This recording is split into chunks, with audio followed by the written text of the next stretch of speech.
So we're looking at a team that how to defend against the long ball. In my early career, I had a big experience of this playing against Wimbledon. So I'll pretend, for the purpose of this, that this is Wimbledon and this is Manchester United, and I'm playing centre back here. I actually played with Roy Keane in a game at Wimbledon at centre back. And what our tactic initially in the early parts of the matches were to make sure that our two centre forwards, our midfield, our wide players, our wide two, we really wanted to try and push up as far as possible. What Wimbledon would try and do was put the two centre forwards together there.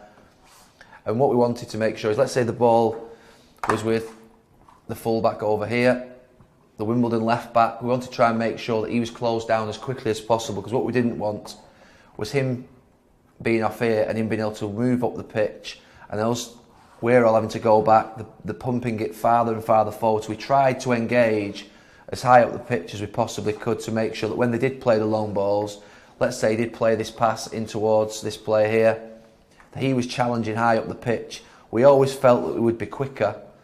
You know, we were quicker and more mobile defenders than the Wimbledon centre forward. So even if he made a run inside there, we had covering positions on as our second centre. Let's say that was Roy going up for the initial header and he lost it. At least we were engaging with them up here. The danger when you're playing against a team that play a long ball is when they get you back to this type of position. And that can happen sometimes when you don't engage early enough. And I would always, particularly I think in the career that we had at United, we would always try and make sure we didn't get into this situation. I'll just move the players up here. Because when you get him, let's say that's the left back and he's getting it in this position here and we're like this. If they're playing those passes from here into the edge of your box, that's where then you really can get little flick-ons from him into there, and it becomes a lot more dangerous. So I think the first principle that we tried to make sure was that we stopped them playing into our box, and we actually went and attacked them up here.